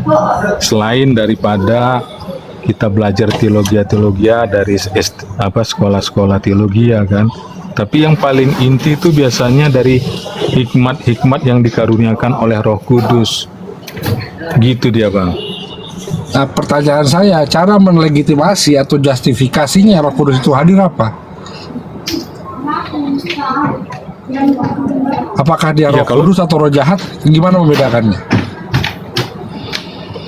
Ya, kita tetap harus beracuan kepada pengajaran Alkitabiah, kan. Kalau dia memang itu dari Roh Kudus, ya kan, kita akan dibawanya mendekat kepada Tuhan Yesus.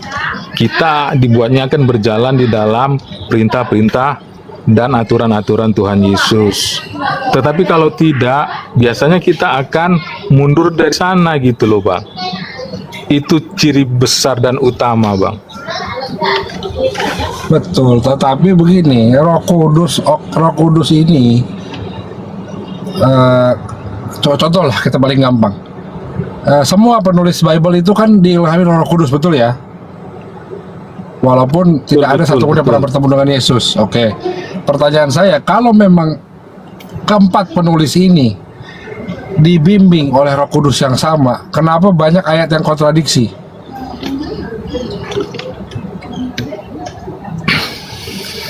Ya, menurut cerita teolog, ya kan, pengajaran sekolah-sekolah teologi, ya kan, ketika terjadi pengkanonisasian, ya kan, mungkin saat itu, ya kan, ada kekurangan dalam penulisannya, karena kitab aslinya kan itu sudah nggak ada lagi, Bang, kitab aslinya. Yang ada kan kitab-kitab hasil kanonisasi yang ada di zaman saat terjadinya penerjemahan ini. Ya, contoh gini, kalau soal kayak kamu bilang tadi, masalah ada kekurangan, itu tidak akan menghasilkan ayat-ayat yang kontradiksi, Bang. Tetapi ayat-ayat yang kurang bernarasi. Contoh, satu ayat mengatakan di kandang, ayat lain mengatakan kandang domba misalnya. Itu berarti kita bisa pahami, oh berarti ada kekurangan atau ada kata-kata yang hilang dalam saat pengkanonan mungkin. Tetapi apabila dua ayat ini memiliki kontradiksi yang berlawanan secara sejarah, nah, apakah itu bisa dimaksud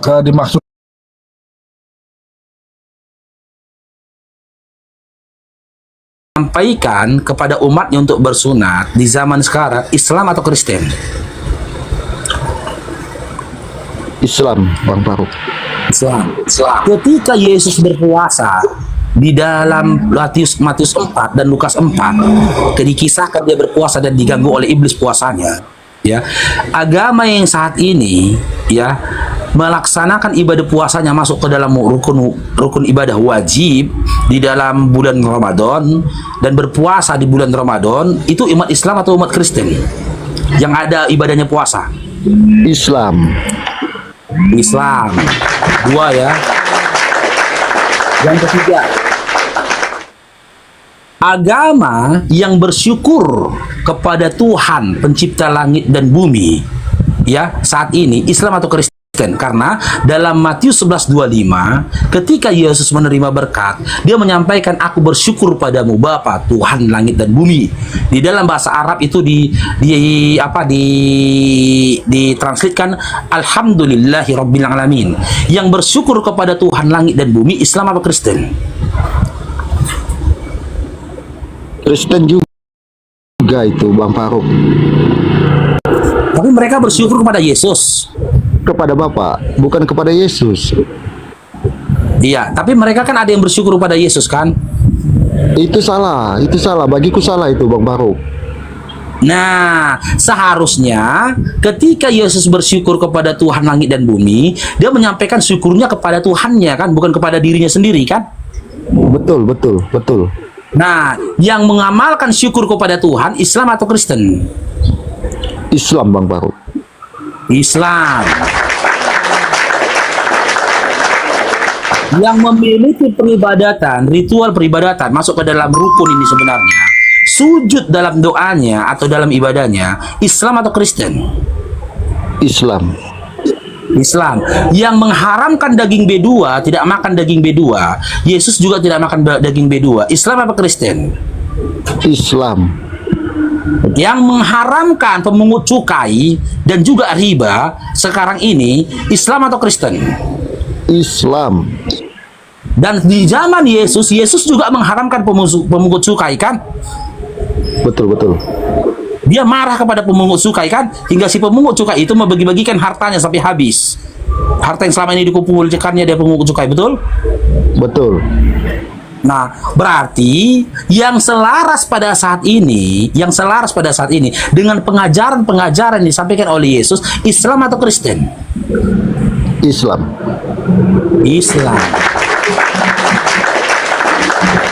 Makanya sekarang aku berarti ketika Yesus mengatakan ya hidup yang kekal itu dalam Yohanes 17:3, inilah hidup yang kekal itu, bahwasanya mereka mengenal Engkau satu-satunya Allah yang benar dan Yesus yang telah Engkau utus. Jalan keselamatan dan hidup kekal yang disampaikan Yesus itu mengarah kepada Islam apa Kristen? Islam.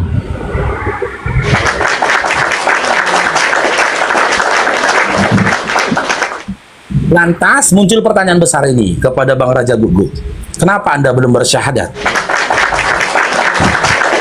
Saya tadi malam juga minta petunjuk lah sama kawan-kawan kan. Katanya saya boleh tidak saya ngikut ke masjid, ikutan gitu Bang Faruk. Ya katanya kau harus sunat. Aku bilang nantilah saya sunat dulu. Saya mulai belajar lah mau mendekati tentang Islam gitu Bang Faruk. Karena selama ini saya kena dogma pendeta lah. Jadi pikiran saya tuh kacau. Tapi lama-kelamaan apa yang ingin Anda ketahui tentang Islam? Mana tahu saya bisa menjawab. Yang jelas apa yang menjadi keganjalan dan keraguan-raguan Anda terhadap Islam? Mana tahu Bang Faruk bisa menjawab.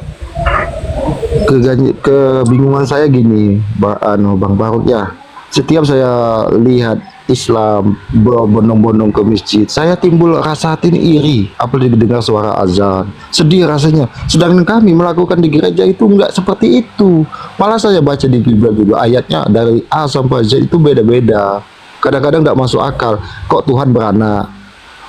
Setelah beranak, terus mamanya Maria itu menyembah Yesus. Masuk akal gak kira-kira gitu dalam pikiran saya gitu. Jadi saya bingung. Udahlah kayak ini, saya mendingan gak bertuhan dulu lah gitu Bang Faruk. Iya, makanya saya tanya, yang membuat Anda ragu untuk bersyahadat karena gini ya sebenarnya. Analoginya gini, Bang Raja Gugup. Anda saat ini dalam kondisi lapar yang sangat. Sudah lapar yang sangat nih ya. Sudah disajikan makanan kesukaanmu di depanmu. Kau tinggal mengambil makanan itu, melahapnya, masukkan ke dalam mulutmu. Tapi nggak kau lakukan. Hingga akhirnya kau meninggal dengan kondisi kelaparanmu. Yang jadi pertanyaan, ya, yang jadi pertanyaan, kondisimu meninggal ini dalam kondisi, maaf cakap ya, ke BOD-anmu atau ya, atau ketidakmampuanmu. Kalau untuk saat ini, Bang Faruk ya, saya pengen sunat dulu lah. Setelah sunat, mungkin saya belajarlah sama kawan-kawan atau orang ustaz-ustaz yang ada sekitar sini kan.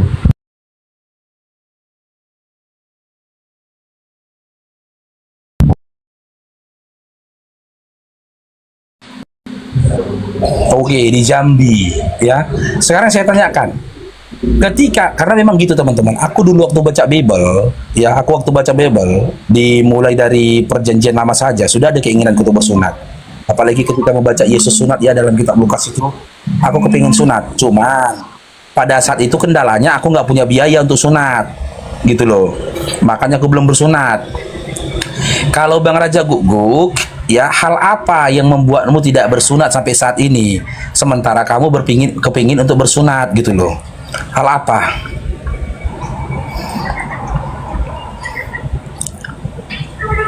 Raja Guguk. Halo. Ada yang nelpon. Ada yang nelpon kayaknya. Si bom-bom atau dia sudah nelpon ini juga. Gimana? Kurang jemaat. Ada kawanku nelpon Bang Faruk. Ya, saya tanya, Anda kan kepingin sunat nih, betul? Iya. Nah, sekarang saya tanya, hal apa yang membuat Anda tidak bersunat juga sampai sekarang ini? Apa masalahnya?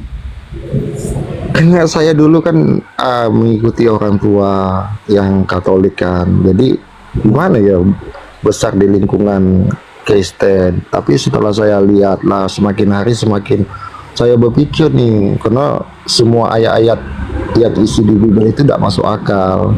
Makanya aku bilang, merantau saya ke Jambi sini terus dapat istri orang sini, ya udahlah, pengennya kayak muslim yang normal. Karena saya lihat ini agama-agama yang kayak yang saya anut sekarang ini tidak cocok, bertentangan dengan hati nurani saya, Bang Faruk.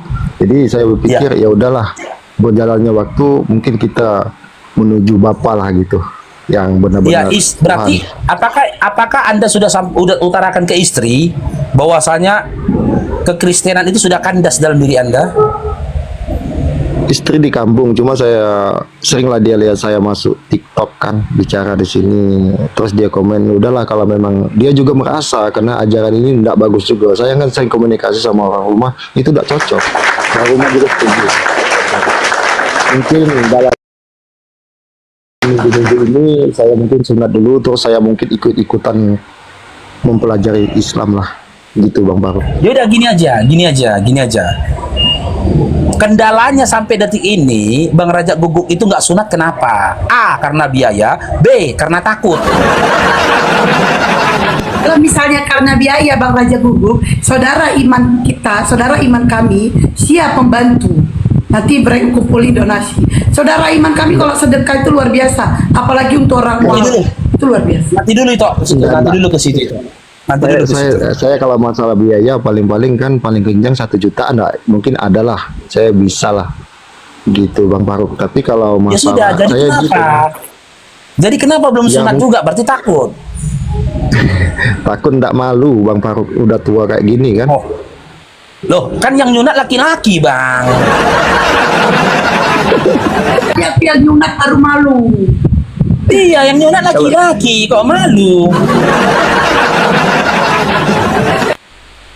Jadi gini Bang Raja ya, zaman sekarang ini sunat itu udah canggih. Abang siap sunat bisa main bola loh.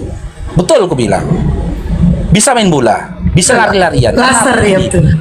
Iya, aku dulu sunat. Sore aku sunat, besok paginya aku kerja bangunan, Bang. Gitu loh. Cuma dia agak tekangkang lah jalan kan, karena diperban dia kan, terisi dia kalau kan. Intinya saya masih malu. Ada celananya Bang Faruk, ada celana buat untuk sunat itu, jadi nggak bisa jalannya bisa normal gitu. Gimana? Malu? Mungkin dalam minggu-minggu ini mungkin saya coba sunat Bang Faruk ya. Tapi Habis gini, itu mungkin gini ya. saya belajar lah. Gini, oke gini Bang Raja ya. Yang ditakutkan dari diri kita ini adalah umur. Kalau kita tahu Bang, kapan kita akan mati. Contoh, kita tahu ini tanggal 24 itu ya. Ini 24 nih. Iya. Nah, kalaulah kita tahu tanggal 25 kita akan mati di jam sekian, kan gitu. Boleh kau bermaksiat, lakukan maksiat sepanjang umurmu. Yakin kita tahu kita di umur 40 kita misalnya meninggal atau 50 kita meninggal. Maksiat aja kau sepanjang umur 50 itu Bang. Apa maksiat kau lakukan? Lakukanlah. Nah, 1 jam sebelum kau meninggal dunia, tobat kau, syahadat kau, masuk surga. Masuk surga. Dijamin masuk surga karena ada dalilnya ya di dalam Al-Qur'an itu. Bahwasanya orang-orang yang bertobat dosanya sudah diampuni. Orang-orang yang menerima yang beriman itu dosanya diampuni. Gitu loh. Cuman yang jadi persoalannya, kita nggak tahu umur kapan, Bang. Ini yang menjadi kegelisahanku dulu. Kawanku bilang di hari Kamis dari Jumat aku syahadatnya. Sementara dia aku telepon dari Selasa. Gelisahku, aku takut aku meninggal. Maaf cakap Bang, Jujur, aku naik kereta jujur, aku Bang Faruk. Jujur Bang Faruk, saya merinding dengarnya. Merinding. Iya, yang Demi ku takutkan Tuhan. gitu Bang. Kau sudah utarakan ke aku, kau ada niat untuk bersunat. Itulah yang menjadi jalan kau untuk mengucapkan 2 kalimat syahadat. Tapi takutnya tapi semoga aku dilepaskan dari tanggung jawab ini ya, karena aku sudah memberikan kau nasihat, kan gitu. Kalau aku tak kasih kau nasihat, gitu loh. Ternyata kau meninggal sebelum syahadat, aku berlepas atas itu, aku kena atas itu. Aku harus mempertanggungjawabkan itu, gitu loh. Karena itu hal yang harus disegerakan. Seminggu lagi, 3 hari lagi, oh seram. 5 menit dari sekarang aja kita nggak tahu masih hidup atau meninggal. Meninggal itu tidak harus sakit. Meninggal itu tidak harus kecelakaan. Ada orang enak-enak tidur, begitu dibangunin nggak bangun-bangun, rupanya meninggal. Ada orang lagi duduk dia, begitu disuruh dia berdiri dari tempat duduknya meninggal. Gitu loh. Yang ditakutkan itu Bang Raja. Kematian lebih dulu datang kepadamu sebelum kau menjaharkan imanmu.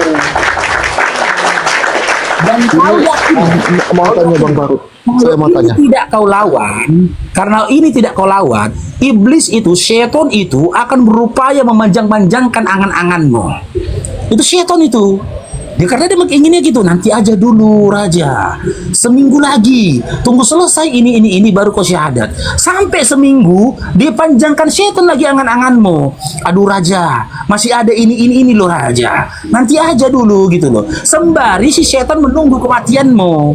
Karena setan pun nggak tahu kapan kau akan meninggal, nggak tahu. Tapi yang bisa dilakukannya, mengundur-undur niat muliamu. Ketika kau menyatakan imanmu kepada Allah dan juga Rasulnya itu. Menurut Bang Faruk sunat dulu apa syahadat dulu? Saran saya syahadat dulu. Ketika kamu udah syahadat dan kamu belum sunat, kamu sudah Islam Bang. Dosamu sudah diampuni itu semua. Bukan aku yang mengatakan, Allah. Ketika kau menerima Allah dan juga Rasulnya, ya, maka segala dosa-dosamu di masa lampau akan diampuni. Sementara ini, maaf ya teman-teman Kristen, Yesus nggak pernah mengatakan, jika kau menerima aku sebagai Tuhanmu, maka dosamu akan kuampuni. Nggak pernah Yesus ngomong kayak gitu. Nggak pernah ngomong gitu loh. Kalau saran saya, syahadat saja dulu. Udah, baru bersunat gitu loh. Tidak gugur syahadatmu jika kau syahadat sebelum kau sunat. Coba Bang Faruk ucapkan dulu saya ngikut. Gimana? Coba ucapkan saya ngikut. Abang mau syahadat hari ini? Mau syahadat hari ini? Saya ngikut dulu. Iya, mau syahadat hari ini. Nggak bisa. Syahadat itu tidak bisa dibuat jadi contoh atau mainan, tidak bisa. Kalau memang abang mau mengikrarkan iman abang hari ini, saya talkin abang saat ini untuk syahadat. Itu namanya abang bilang itu talkin. Saya talkin abang, saya bimbing abang untuk mengucapkan 2 kalimat syahadat. Bimbing dulu saya, bimbing dulu untuk syahadat. Nggak bisa bang, ini saya bimbing abang untuk bersyahadat, ya hati abang menerima Islam dalam diri abang. Mudah-mudahan. Nggak bisa mudah-mudahan bang. Saya pengennya tuh sunat dulu Bang Faruk, sunat dulu, baru itu apa namanya adat. Tapi rukunnya nggak pas, syahadat dulu baru sunat.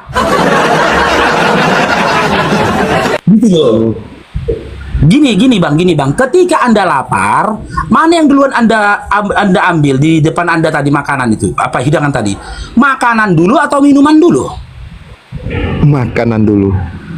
Makanan dulu, sama halnya syahadat itu adalah makanan, sunat itu adalah minuman. Maka makanan dulu yang kau ambil, baru kau ambil minuman untuk melancarkan makanan yang masuk ke dalam mulutmu, ke kerongkonganmu gitu loh. Syahadat dulu gitu loh. Karena gini bang, keutamaannya kau bersyahadat itu. Ketika kau sudah bersyahadat, kau sudah masuk ke dalam iman dan Islam. Dosamu sudah diampuni. Dan ketika kau pun meninggal dunia setelah itu, ya dijamin surga untukmu. Dalilnya di mana? Di dalam surah Fussilat 30, dalam surah Al-Bayyinah. Innalladzina amanu wa amilus solihati ulaika hum khairul bariyah jazaohum inda rabbihim jannatu adnin tajri min tahtihal anhar khalidina fiha abada. Tuntun saya Bang Faruk. Saya mau juga Sesungguhnya orang beriman tidak akan masuk ke dalam surga, mereka kekal di dalamnya. Tuntun saya Bang Faruk, tuntun saya terima. Oke abang mau syahadat hari ini? Iya. Tuntun saya mungkin Masya waktu saya cuma sebentar Bang Faruk. Saya ini ada perlu mau keluar sebentar, mau hunting sama dokter yang mana ya bisa sunat gitu. Oke. Ini abang bisa on cam nggak ini? Bentar ya. Bentar. Ini abang bisa on cam. Ini buru-buru waktu. Saya on cam gini, Bang Faruk. Bukan saya tak mau on cam. Karena on cam. Bukan tak mau on cam. Karena keluarga saya pasti lihat nanti. Karena di WA itu sudah mulai banyak masuk ini. Oke, siap. Simak nih bang ya. Oke. Disimak bang ya, Bang Raja ya. Iya bang. Bismillah.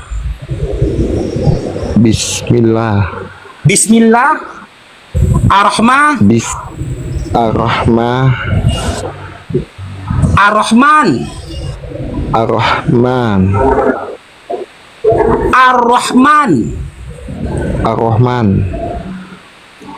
Nirrahim.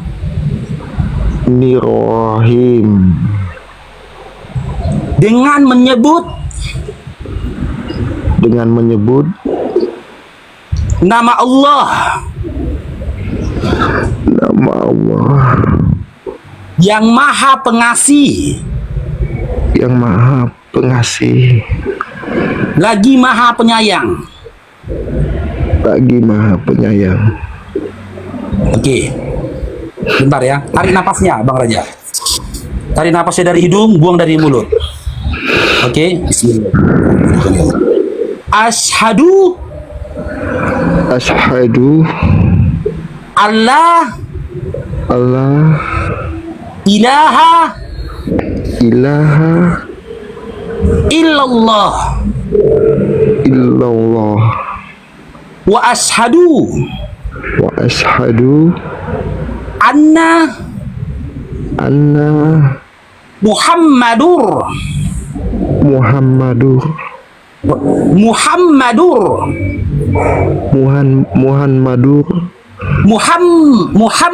Rasulullah.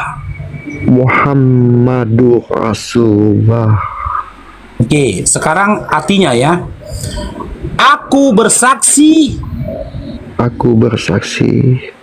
bahwa tiada Tuhan selain Allah. Dan aku bersaksi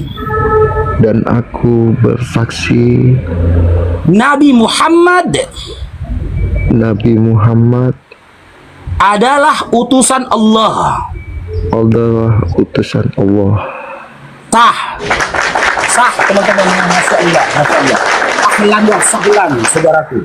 ahlan wa sahlan, ya. Hari ini kau sudah menjadi saudara kami seiman dan seakidah. Ya, untuk memantapkan lagi, saya tanyakan kepada Bang Raja Guguk. Bang Raja Guguk, di dalam imanmu saat ini, Yesus itu hamba Allah? Apakah Yesus itu hamba Allah atau Tuhan? Hamba Allah. Hamba Allah, sah teman-teman. Masya Allah.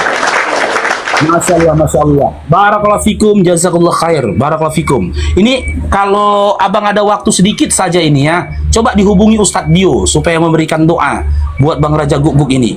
Saya mungkin gini Bang Faruk ya, mungkin habis ini saya kan mungkin ninggalkan TikTok, saya mau ke tempat kawan, mau bersunat. Mungkin saya itulah mau ketemu dokter. Ini saya mau berangkat, mungkin saya turun dulu Bang Faruk, saya langsung mau sunat.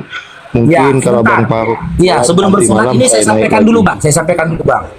Ini sedikit saya sampaikan ya abangku ya, aku udah berdiri ini, Masya Allah, Masya Allah. Saya sampaikan sedikit lagi. Setelah kau ucapkan 2 kalimat syahadat ini abangku, sebelum kau mendatangi temanmu untuk bersunat tadi, mandi besar Bang ya. Guyur seluruh tubuhmu dengan air, dengan niat ya, dengan niat ya Allah aku mandi besar karena engkau. Sudah. Bulu-bulu atau ulangi Bang Faruk, ulangi Bang Faruk kayak mana doanya? Ya, abang guyur badan abang dengan gayung mandi. Ya, saya niat mandi besar karena engkau ya Allah, gitu aja. Nggak perlu dilapaskan di dalam hati pun, niat saya mandi besar ya Allah, gitu saja ya. Udah, baru setelah itu guyur badannya. Ya, karena Allah. Basahkan semua badannya, jangan campur sabun dulu ya. Sebelum yakin seluruh tubuhnya itu sudah terbasuh sama air. Udah, setelah itu maaf ya, maaf Bang Raja Guguk ini maaf. Abang cukur rambut-rambut yang ada di lindir ya Bang. Contoh, maaf, rambut kemaluan, ya, dubur belakang, kuku-kuku dipotong, ya kumis dipotong. Ya, setelah itu abang pergi jumpai teman abang. Iya Bang Faruk. Nah, itu dilakukan ya, ditanggalkan semua saya tak mau Bang Faruk, saya tak mau buang waktu lagi. Mungkin saya langsung ke kamar mandi, saya cuci bersih yang diucapkan Bang Faruk, saya jalanin. Habis itu saya izin turun Bang Faruk. Saya ya siap, ini nanti saya kasih nomor wawaku ke abangnya, Bang Raja Guguk ya. Kalau ada apa-apa nanti abang koordinasi ke Bang Faruk ya. Koordinasi di mana tadi abang tinggal? Di Jambi. Di Jambi. Bila perlu insya Allah ya, jika memang dibutuhkan, saya sendiri yang akan datang ke Jambi untuk menemui kau. Amin. Saya punya usaha juga. Saya sendiri yang akan datang ke Jambi menemui Bang Raja Guguk dan membimbing Bang Raja Guguk ya untuk dasar-dasarnya. Jika perlu apapun, bantuan apapun, koordinasi ke saya, nanti saya kasih nomor wawanya Bang Raja Guguk ya. Oke, iya Bang Faruk, terima kasih. Agak lega hati saya Bang Faruk, sudah 7 bulan saya tidak masuk gereja.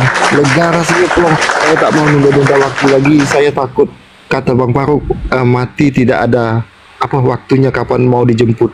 Saya mau cepat Bang Faruk. Saya izin turun Bang Faruk ya. Ya, siapa Bangku.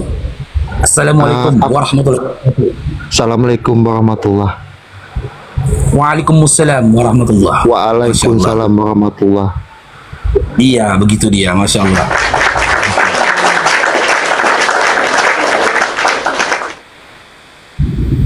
Ya, dia mau tergesa-gesa teman-teman ya.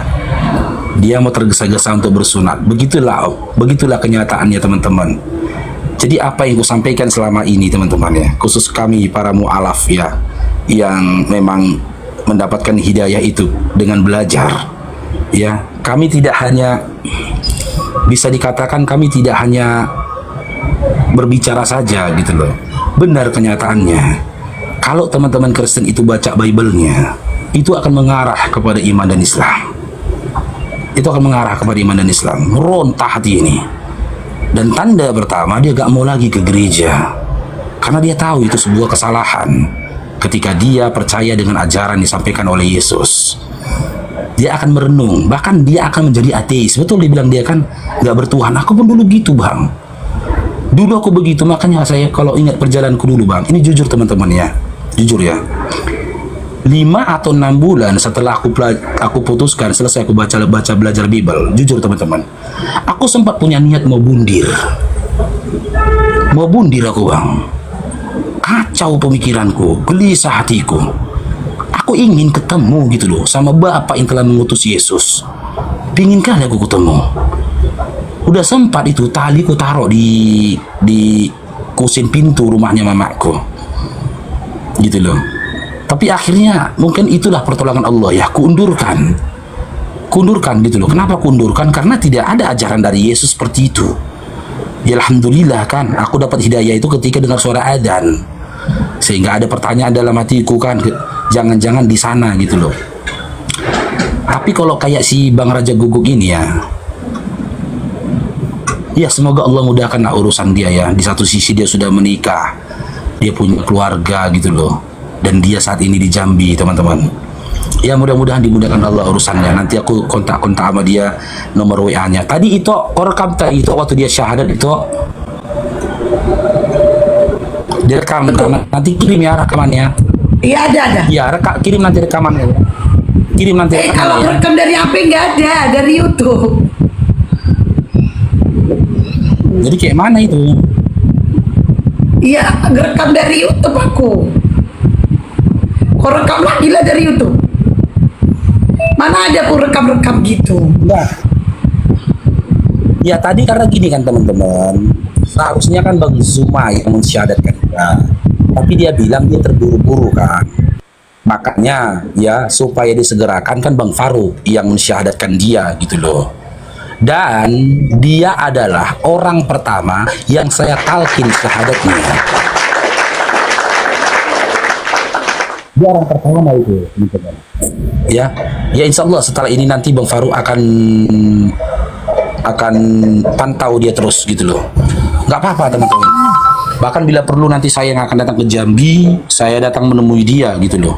Saya yang akan membimbing dia, melihat tempat tinggal dia, melihat kondisi dia, dan bila perlu saya yang akan membawa dia ke masjid, menitipkan dia kepada imam di masjid itu, ya, ataupun kepada ulama di masjid itu. Saya titipkan dia supaya plong kita teman-teman kan.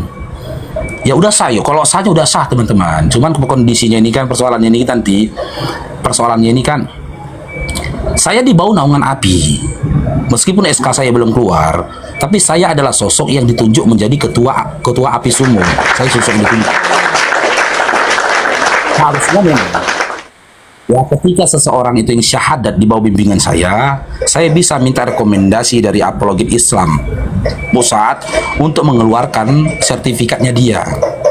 Gitu loh. Saya bisa minta sama pembina kita nanti, ya Bang Zuma atau ketua kita, ketua harian, ya Ustadz Alif untuk mengeluarkan sertifikat dia. Karena kan dari Sumut itu udah menunjuk saya menjadi ketua dan kita sudah kirim itu ke pusat gitu loh. Apanya strukturnya kan. Bahkan dari segi tugas aja Bang Faruk sudah aktif kan. Dari segi tugasnya Bang Faruk ini sudah aktif menjadi ketua apologet Islam di Sumatera Utara. Karena di daerah Sumatera kalau ada yang syahadat, saya yang diperintahkan untuk menemui ya saudara baru kita itu dimanapun rumahnya. Saya yang diperintahkan. Nanti saya minta KTP dia, makanya saya minta KTP dia, saya minta rekaman dari si Ito Esti ini nanti saya ajukan ke Bang Zuma atau ke Ustadz Alif untuk mengeluarkan sertifikat dia kan gitu. Nah nanti setelah itu komunikasi sama dia, bila diperlukan saya akan datang ke sana teman-teman. Ya, saya akan datang ke sana. Masya Allah, bertambah lagi saudara kita kan teman-teman kan.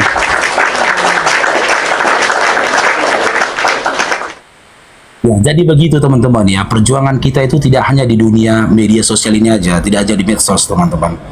Di dunia nyata pun kita berjuang membimbing para mu'alaf. Kalian nggak pernah tahu jam berapa kita datangi mu'alaf itu.